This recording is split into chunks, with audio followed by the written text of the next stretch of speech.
ایک تو وہ بالکل پردے میں رہتی تھی، کہتی میں شرعی پردہ کرتی ہوں اور کسی بھی غیر لوگوں کے سامنے نہیں آتی، کیونکہ غیر مرد اجمل اور جمال اس کے لیے دونوں ہی تھے۔ پر مجھے کیا، وہ جو بھی تھی، جیسی بھی، وہ منزہ کے لیے اس کی آنٹی تھی۔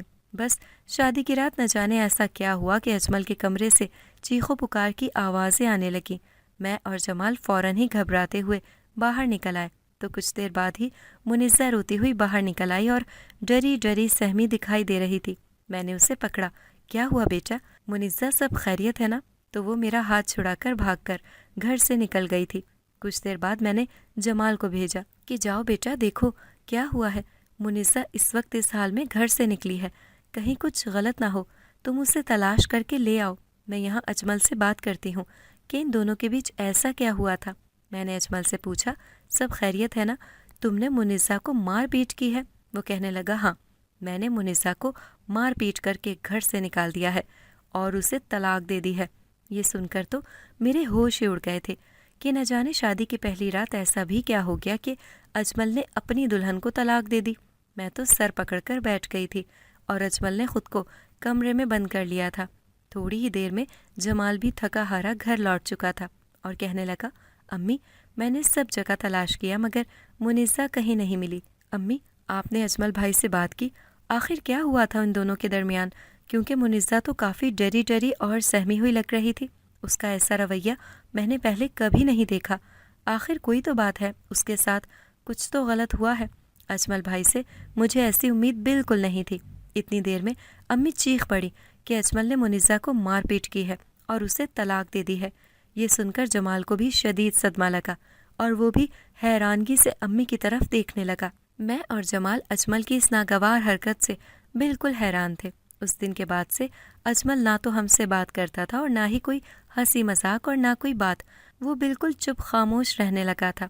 میں تو ماں تھی، میرا دل اجمل کو لے کر بھی بہت پریشان ہوتا تھا اور ساتھ ہی مجھے منزہ بچی کی بھی فکر لگی رہتی تھی۔ نہ جانے وہ بچی کیسی ہوگی، کس حال میں ہوگی۔ میرے بیٹے نے تو شادی کی رات ہی اسے طلاق دے کر اس کی زندگی کو تباہ و برباد کر دیا تھا اور میں اس کے ساتھ یہ سب نہیں ہونے دے سکتی تھی۔ آخر اس کی جگہ میری بیٹی مریم ہوتی تو اس کے ساتھ یہ سب ناگوار معاملات ہوئے ہوتے تو مجھے فوراً اپنی بچی تیرا خیال آ گیا تھا۔ میں نے اگلے روز منزہ کے گھر جانے کا ارادہ کیا اور اس کی خیریت معلوم کرنے چاہی۔ میں اگلے روز جب منزہ کے گھر پہنچی تو میری آنکھیں پھٹی ہی رہ گئی تھی۔ منزہ تو بستر میں لیٹی ہوئی تھی، اسے شدید بخار تھا، وہ بخار کی شدت سے تڑپ رہی تھی۔ مجھے کچھ عجیب لگا جب منزہ زور زور سے چیخ رہی تھی اور چلا رہی تھی اور نہ جانے کیسا عجیب سا برتاؤ کر رہی تھی۔ مجھے منزہ کو اس حالت میں دیکھ کر شدید صدمہ لگا۔ اس کی آنٹی نے جب بتایا کہ اس کی طلاق کے بعد سے یہ حالت ہوئی ہے، یہ تو اجمل کو بے حد پسند کرتی تھی، مگر اجمل نے شادی کی رات ہی اس سے کہہ دیا کہ اس نے زبردستی دباؤ میں آ کر اس سے شادی کی ہے اور وہ کسی اور لڑکی کو پسند کرتا تھا اور اسے خوب مارا پیٹا اور اس کی یہ حالت کر دی۔ یہ صدمہ برداشت نہ کر سکی اور اپنے ہوش و حواس کھو بیٹھی۔ میں نے منزہ کی آنٹی سے خوب معافی تلافی کی اور منزہ کی ذمہ داری خود لی کہ میں اس کی زندگی کو تباہ نہیں ہونے دوں گی۔ اس کی شادی میں خود اپنے جمال سے کرواؤں گی۔ میں اپنے بیٹے اجمل کی غلطی کی سزا ساری زندگی منزہ کو نہیں بھگتنے دوں گی۔ میں گھر آ چکی تھی اور منزہ کی آنٹی کی تلخ باتیں میرے دل میں کانٹے کی طرح چبھ رہی تھی اور مجھے رہ رہ کر منزہ بیٹی کی حالت پر انتہائی افسوس ہو رہا تھا۔ اتنی دیر میں جمال میرے پاس چلا آیا تھا۔ اس نے یکدم ہی مجھ سے منزہ کی خیریت معلوم کی تو میں نے اس کے آگے ہاتھ جوڑے اور ساری تفصیل بتائی اور کہا کہ تم منزہ سے شادی کرو گے کیونکہ تمہارے بھائی نے تو پہلے ہی اس کی زندگی برباد کر ڈالی ہے، اسے شادی کی رات ہی طلاق ہو گئی تھی۔ یہ خبر جب زمانہ سنے گا تو اس سے کون شادی کرے گا، اس کی زندگی تو تباہ ہو جائے گی۔ میری باتیں سن کر جمال کی آنکھوں میں آنسو آ گئے تھے اور جمال نے منزہ سے شادی کے لیے ہاں کر دی تھی اور یہ بات میں پہلے ہی جانتی تھی کہ جمال کے دل میں اب بھی منزہ کو لے کر محبت ہے اور وہ اس شادی کے لیے کبھی منع نہیں کرے گا۔ میں نے ماں ہونے کے ناطے یہ سب کیا اور منزہ کو بھی ہمیشہ اپنی بیٹی کی طرح سمجھا تھا، اس لیے میں کبھی نہیں چاہتی تھی کہ منزہ کو میرے بیٹے اجمل کی وجہ سے زمانے میں کبھی رسوا نہیں ہونا پڑے کہ شادی کی رات ہی اس لڑکی کو طلاق ہو گئی تھی۔ مگر مجھے نہیں معلوم تھا کہ پہلے والے فیصلے کی طرح میرا دوسرا فیصلہ بھی اتنا دردناک ثابت ہوگا۔ جب منیزہ کی آنٹی سے اجازت لے کر میں نے جمال اور منیزہ کا نکاح کروانے کا فیصلہ کیا تو یہ بات سن کر اجمل نے اعتراض کیا اور میرے نہ ماننے پر اجمل گھر چھوڑ کر چلا گیا تھا۔ میں نے اجمل کی فکر نہ کرتے ہوئے بھی منیزہ اور جمال کا خوشی خوشی نکاح کروا دیا تھا اور رخصتی کر کے منیزہ کو اپنے گھر پھر سے لے آئی تھی۔ اور جمال تو پہلے ہی بہت خوش تھا کیونکہ اسے کھوئی ہوئی محبت جو مل گئی تھی، لیکن اس رات پھر سے وہی ہنگامہ ہوا جو اجمل کی شادی کی رات ہوا تھا۔ مجھے منیزہ کے چیخنے چلانے کی آوازیں آنے لگیں اور جب میں کمرے سے باہر آئی تو منیزہ کمرے کا دروازہ کھولتے ہوئے ڈری گھبرائی ہوئی سہمی ہوئی دکھائی دے رہی تھی، اور میرے روکنے سے بھی وہ نہ رکی۔ وہ تو ہوش میں ہی نہیں لگ رہی تھی۔ وہ گھر سے پھر سے باہر نکلی تھی اور میں نے جب جمال کی طرف سوالیہ نظروں سے دیکھا تو وہ انتہائی غصے میں تھا۔ کہنے لگا، دے دی میں نے منیزہ کو طلاق، میں اس کے ساتھ ایک دن بھی نہیں رہ سکتا۔ میں تو اس وقت چکرا کر رہ گئی تھی۔ مجھے سمجھ ہی نہیں آ رہا تھا کہ اجمل نے جو کچھ کیا وہی جمال نے بھی۔ آخر ان دونوں نے منیزہ کے ساتھ ایسا کیوں کیا؟ بس یہ سب ہوا اور اس کے بعد سب کچھ بدل گیا اس گھر میں۔ اور اجمل جب گھر واپس آیا تو جمال اور اجمل کے بیچ اسی وقت سے آج تک یہ چھوٹی چھوٹی باتوں پر جھگڑے چلتے آئے ہیں، اور اب تو دونوں نے تمہارے سامنے ان جھگڑوں کی ایک نئی ضد رکھ دی کہ دونوں اگر شادی کریں گے بھی تو صرف اور صرف منیزہ سے۔ اب تو ہی بتا مریم بیٹی، میں کیا کروں اور کیا نہیں؟ بتا، میں نے یہ سب کیا تو اس میں کیا غلطی کی؟ ایک ماں ہونے کے ناطے میں نے تو اپنے بچوں کی اور ساتھ ہی منیزہ کی بھی بھلائی ہی سوچی تھی، لیکن یہ معاملہ تو میرے ہاتھوں سے بالکل ہی نکل چکا ہے۔ میں اپنے گھر کی خوشیوں کو کیسے واپس لاؤں؟ میں یہ سب امی سے سن رہی تھی اور انہیں روتا ہوا دیکھ کر مجھے آج پہلی بار رشتوں کی سمجھ آئی تھی۔ واقعی جو کچھ میرے گھر میں ہوا اسے امی نے کس طرح اکیلے برداشت کیا ہوگا، اور میں بھی تو اس وقت یہاں موجود نہیں تھی۔ میں نے امی کے آنسو صاف کرتے ہوئے کہا، بس میری پیاری امی جان، اب آپ بالکل فکر نہ کریں، اب میں آ گئی ہوں نا، اب دیکھیں میں سب کچھ جلد ہی کیسے ٹھیک کرتی ہوں۔ امی میرے کمرے سے چلی گئی تھی اور میں اپنے کمرے میں لیٹی یہ سب شروع سے آخر تک سوچ رہی تھی کہ آخر ان سب میں قصور کس کا ہے، میرے دونوں بھائیوں کا یا پھر منیزہ کا؟ اور اگر ان تینوں کا قصور نہیں تو ان تینوں کے درمیان آخر کون چوتھا انسان تھا جو یہ فساد پھیلا رہا تھا؟ مجھے معاملے کی تہ تک جانے کے لیے سب سے پہلے اپنے بھائیوں سے اکیلے میں بات کرنی تھی اور کچھ معاملہ طے کرنے تھے۔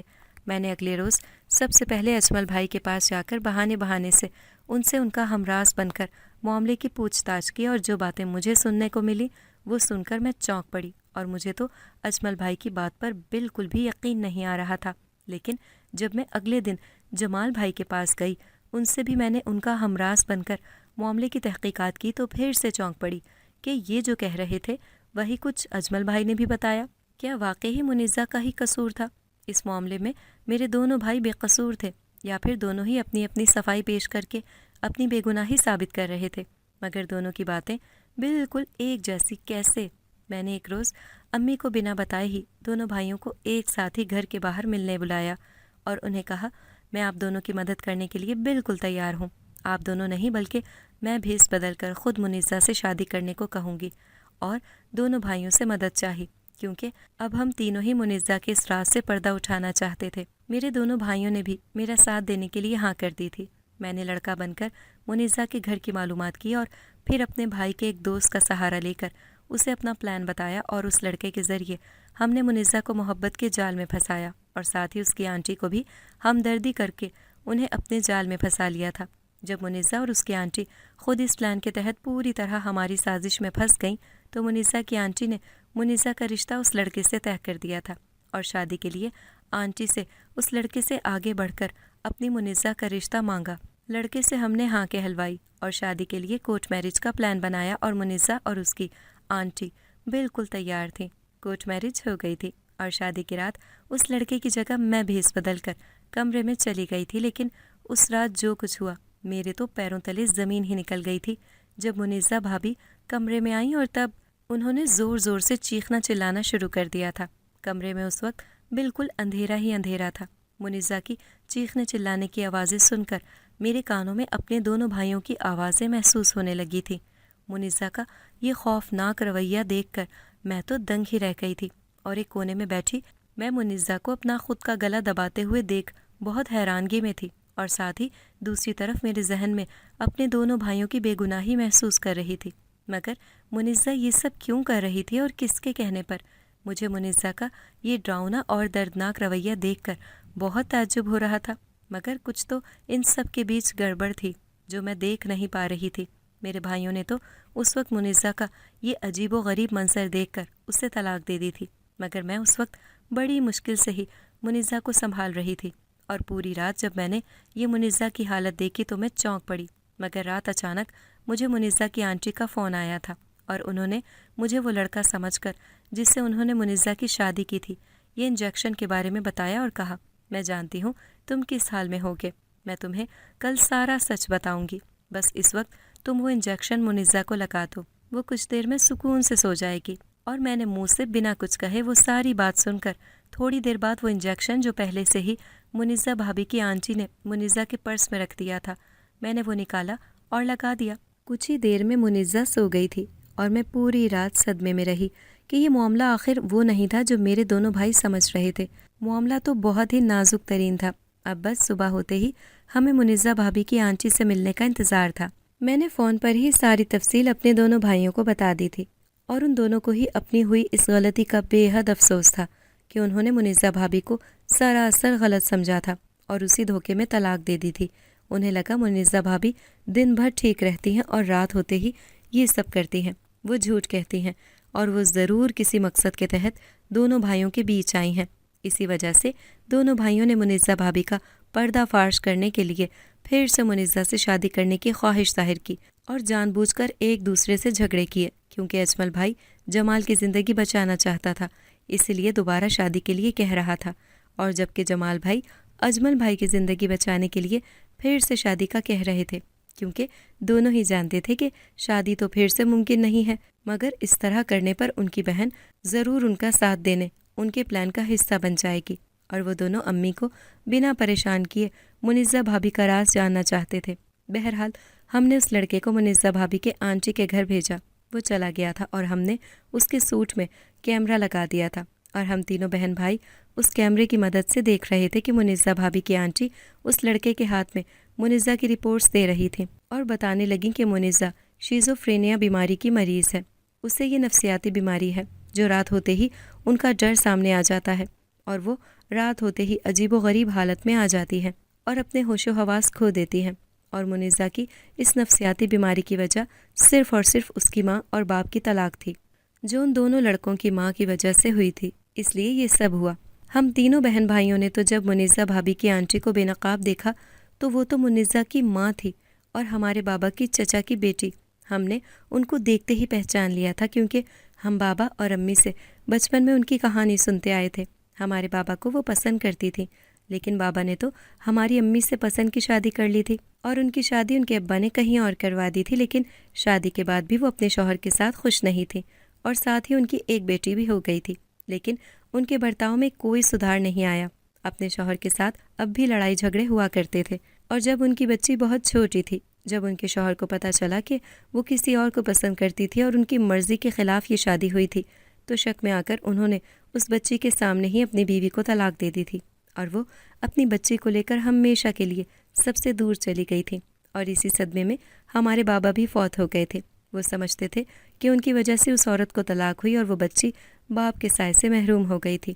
ہم تینوں کو آج سمجھ آیا تھا کہ وہ آنٹی اور کوئی نہیں بابا کی وہی کزن تھی جنہیں طلاق ہوئی تھی، اور وہ بچی اب بڑی ہو گئی تھی، اور وہ بچی اور کوئی نہیں منزہ بھابھی تھی، جو سالوں کے علاج کے باوجود بھی اس نفسیاتی بیماری میں مبتلا تھیں، اور اس بات کا بدلہ لینے کے لیے وہ منزہ بھابھی کو لے کر ہمارے گھر کا چین اور سکون برباد کرنے واپس آئی تھیں۔ ہم تینوں نے گھر جا کر ساری تفصیلات امی کو بتا دی تھیں۔ پھر ایک روز ہم تینوں بہن بھائی اور امی ان کے گھر گئے اور ان سے معافیاں مانگنے لگے، اور انہیں بھی اپنی غلطی کا احساس ہو چکا تھا۔ وہ بھی ہم سے معافی مانگنے لگیں اور کہنے لگیں، میں اندھی ہو گئی تھی اپنی بچے کی بیماری کی وجہ سے، بدلے کی آگ میں جلتی رہی اور بھول گئی کہ میں کیا گناہ کر رہی ہوں، جبکہ میں نے خود اپنی بچی منزہ کی زندگی برباد کی، اسے 2 بار طلاق ہوئی، اس کی ذمہ دار میں خود ہوں۔ یہ کہہ کر وہ رونے لگیں۔ تبھی وہ بھائی کا دوست وہ لڑکا آ گیا اور کہنے لگا، مجھے کوئی اعتراض نہیں کہ میری بیوی منزہ شیزوفرینیا کی مریض ہے، میں خود اب اس کا علاج بھی کرواؤں گا۔ اب سب کچھ ٹھیک ہو چکا تھا۔ منزہ کی شادی تو پہلے ہی اس لڑکے سے ہو گئی تھی، اور منزہ کا اچھے ہسپتال میں علاج شروع ہو گیا تھا، اور منزہ کی امی اور امی ساتھ ہی رہنے لگے تھے۔ میرے دونوں بھائیوں کی شادیاں بھی ہونے والی تھیں۔